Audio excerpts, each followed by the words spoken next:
the Black Hart. Welcome to Lessons in the Presentation of Bizarre Magic number 3. We're going to look at a great classic of magic, the Gypsy Thread. There are no methods discussed here. These lessons are about the real secret of magic, the presentation. This is where the real skill lies. We'll look at 5 different, let's call them ordinary presentations. Then we shall return to the great master, Eugene Burger. All these presentations use the same method for the same outcome, but the first 5 have a very different effect on the audience. In the first 5 you're seeing a trick or a puzzle. However, Eugene takes us and his audience on a magical journey to somewhere special. So, let's start with a demonstration. Incidentally, it was originally presented to a rather twee pop song, which would have breached copyright regulations, so I replaced it with a similar tune that's copyright free. But you'll get the gist.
Okay, so there you have it, the basic Gypsy Thread.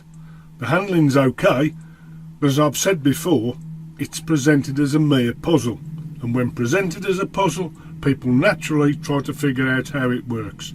They don't really engage with the presentation on any emotional level. Yes, and note the emerging symptoms of magician's little finger syndrome. Next we have an I do this and then this happens presentation. The presenter actually asks, why would you want to rip some thread up? I've no idea. My point exactly, and therefore, why would your audience care? He continues, what am I on about? I don't know. Well, neither does his audience, I suspect. Hey guys, Steve Bridges here. Today I'm going to show you something with some thread. We need exactly 56 centimeters of thread. That is the precise amount. I think this is probably, well, that's probably around 57. We'll make it work, guys. We'll make it work. Don't you worry. Now, this is a classic of magic. It's been around since like the 1500s. Not the action of like ripping thread into pieces. That's probably been around for a lot longer. Although why you'd want to rip some thread up, I have no idea. Maybe you had a bad day, you go home, you want to take it out on some thread. I don't know. What am I on about? Alright then, I ripped this up into lots of little pieces. You can see them like this. They are separate little pieces in lots of little ripped up pieces like that. We're going to roll them up into a little bit of a ball. So you can say we take these one by one and just roll these up. I think we'll just take another. Yeah, that's good. And we just roll these up here. And we take it and we just stick it like that. Ready? Watch.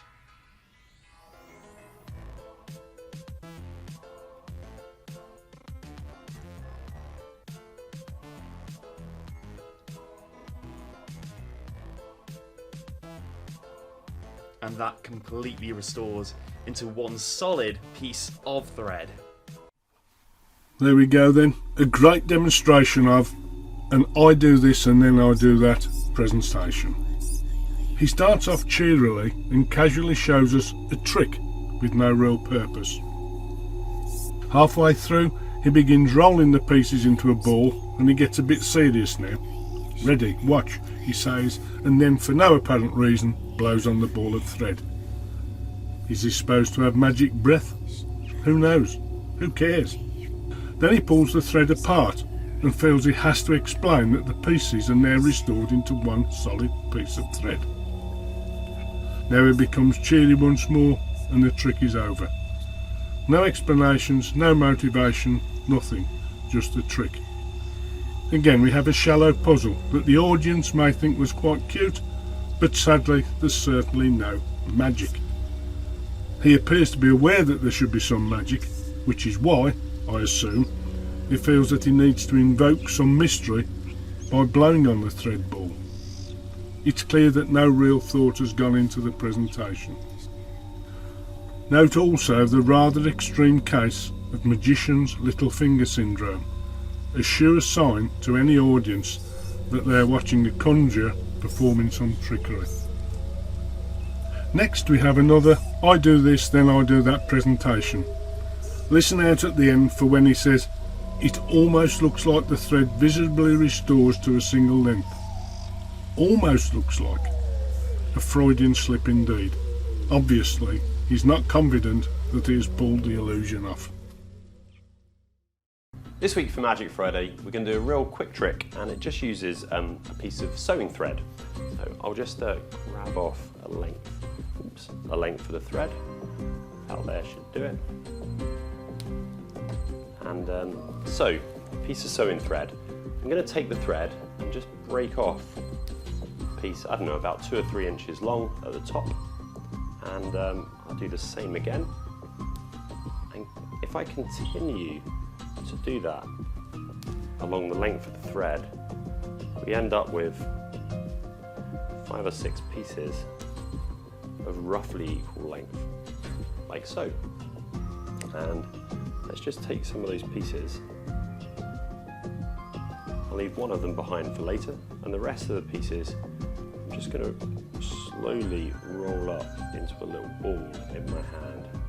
There we go. It's a little fiddly to do with one hand, but gradually we end up just with a little bundle of thread like that. If I'm really careful, I can actually stick, if you just squeeze there, I can actually stick that little bundle to the centre of the remaining piece of thread. Not so impressive so far, I know, but here's where things get weird. Just grab the bottom of this and twist really slowly. And it almost looks like the thread visibly restores into a single length, just as we started. He begins, we're just going to do a quick trick. So, nothing special then. The audience begin with low expectations and no real incentive to engage with the performer. After all, it's just a quick trick. Then follows another I do this and then I do this presentation. After breaking the thread and rolling it up, he states, not too impressive so far, but here's where things get weird.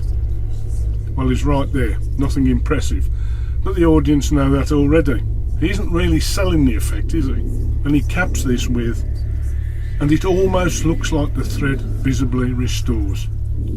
Brilliant. Not only has he presented this as a quick trick, now he admits that it isn't really a restored thread. Where is the magic, the wonder? Nowhere. There was once again no thought going into the presentation at all. Perhaps he thinks his audience will be impressed and entertained by the fact that he knows how to do the trick. Moving on now to the Gypsy Thread performed with a story. Well, a long, rambling and rather irrelevant story, that is. I was originally going to edit this down to a minute or so, but I decided to play all of it to demonstrate that the story needs to be relevant and entertaining.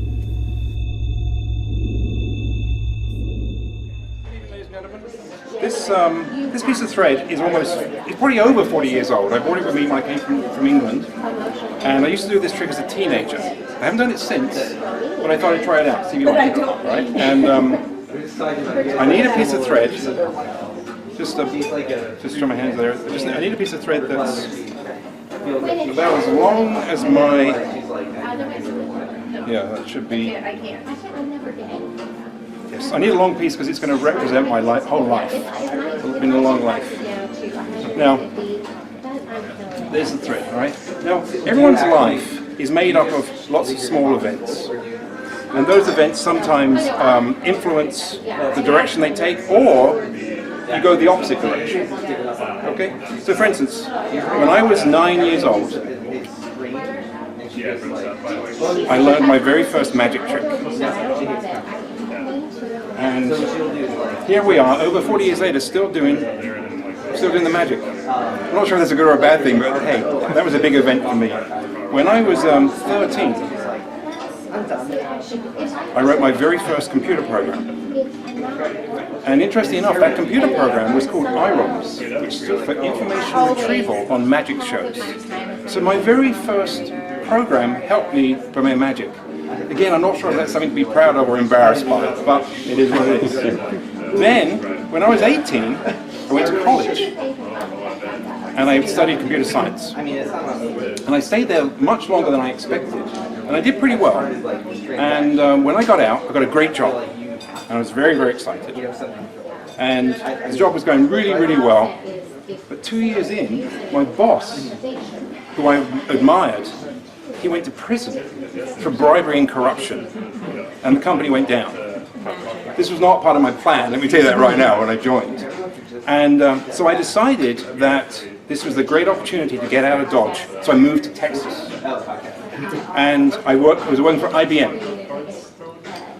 Now when I was at IBM, things were going pretty well. I met my beautiful wife, Laurie, and shortly after that we had our first child.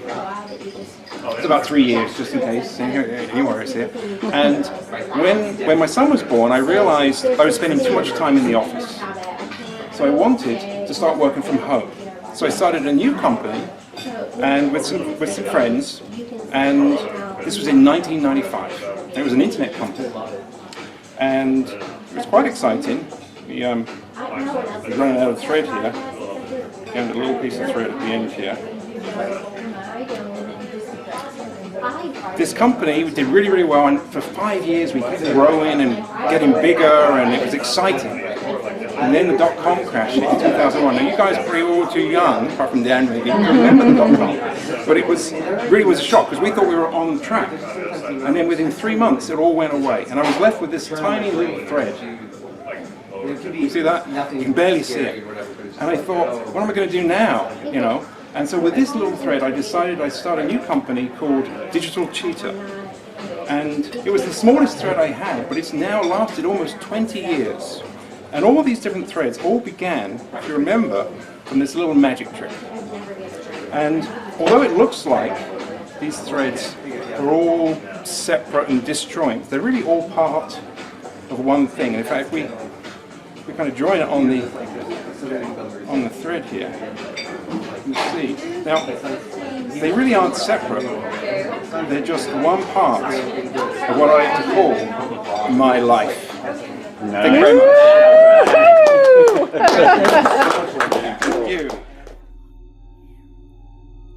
Firstly, he states that this is a trick that he's been doing since he was a teenager. So already he's downgraded it to a mere trick. Then he holds up his hands and says, "Just to show my hands are empty," thereby implying that in fact there is trickery, but you, the audience, can't see it. He tells us that the thread represents his life, etc. So we have the beginnings of a story. His story then goes from his first magic trick, that word trick again, into computer programming and the boss who was arrested for fraud. He has reinforced the fact that what we are seeing is mere trickery. The story rambles on and on against the noisy background. Now the location of course is not within his control, but knowing where he was going to be performing, he should have taken this into account with the development of his presentation. When he's rolling the ball of threads, again he emphasises that this is a little magic trick, thereby trivialising it once more. By this stage, most people will have lost interest. Now this presentation could be interesting and relevant, but our performer has not tidied it up. He hasn't economised on his story. He lets it ramble on. Now we move on to another presentation with a story. However, I'm not sure that someone else's dental floss is that interesting to the audience. In my last magic video, I ate a piece of raw spaghetti, and then I reproduced that whole piece of raw spaghetti intact in one piece. And the one thing that people reacted to more than the restoration of the spaghetti was the fact that I ate a piece of raw spaghetti in the first place. And I've got to say that there's no harm doing this, as long as you've got some good floss, so that you can get the bits of spaghetti out of your mouth when necessary. And the good thing about floss is that you can, if you are a magician, because you end up with lots of little bits of floss all over the place, what you can do, if I just get a load of pieces of floss, this should do it, and this one here, if I twist those up, and I'll try and get them into a ball. There we go, into one ball of thread, and I stick them onto that other piece of thread, as you can see. There it is, and now that has stuck to that piece of thread. And then with this, I should just be able to pull, a little bit of a shake, and that comes back together into one long piece of thread. There we have it. At least our performer has tried to give the effect some context, his oral hygiene. Yes, you can have something gross in bizarre magic, but I don't really think that reusing your old dental floss really engages your audience. But it is, as far as I know, an original idea. By the way, if you're filming a YouTube video, it's best to tidy up the background. Now we move on to our final presentation, Eugene Burger's Gypsy Thread. Note that Eugene is performing at a party, but he's totally in control of his audience. He's seated at a table with a red cloth, and he produces some interesting looking props. He begins, "I am often asked, among all the magic I perform, if I have a favourite." Note, he talks about magic, not tricks. So, let's watch Eugene work his magic. How nice to be here. I'm often asked if, among all the magic that I perform, I have a favorite. I did it for you. I do. It is my favorite because it illustrates one of the world's oldest stories. Yellow cotton thread, a single length, which will represent the entire universe. In Hindu mythology, it is the god Brahma who creates the universe and all that there is. Brahma then retires, and the god Vishnu takes over. And Vishnu sustains and preserves the universe in every moment of its existence. And then, at the end of time, the god Shiva appears and dances a weird and terrible dance of fire, the Tandava dance, in which the entire material universe is destroyed in blinding light, brighter than 10,000 suns. And the universe is no more. There is only silence, vast cosmic sleep. And out of this cosmic sleep, Brahma wakens himself again. He looks about, and seeing nothing lovely or beautiful, he decides to create the universe again. And creating it, he retires, pleased with his eternal play.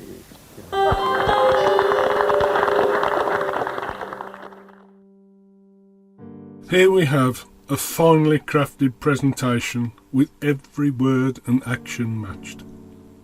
This is his favourite, he informs us, because it illustrates one of the world's oldest stories, so immediately grabs our attention. It's something worth listening to. Eugene's presentation is well paced and of course based on a true philosophy. It contains great images which fit the presentation perfectly. For example, the terrible dance of fire, which is mirrored in the candle flame parting the thread. It's obvious to us and the audience that here is an extremely well thought out and well practiced presentation.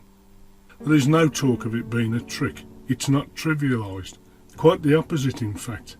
It's the representation of one of the world's greatest stories. It is introduced with humour, but it is presented seriously, which commands the respect of his audience. Make no mistake, this presentation is the result of a great deal of thought and knowledge and experience, plus Eugene's acting ability. It is indeed a masterclass in the performance of bizarre magic. The genesis of this effect, which Eugene presents as Cosmic Thread, is revealed in his book The Experience of Magic, essential reading for any bizarre magician.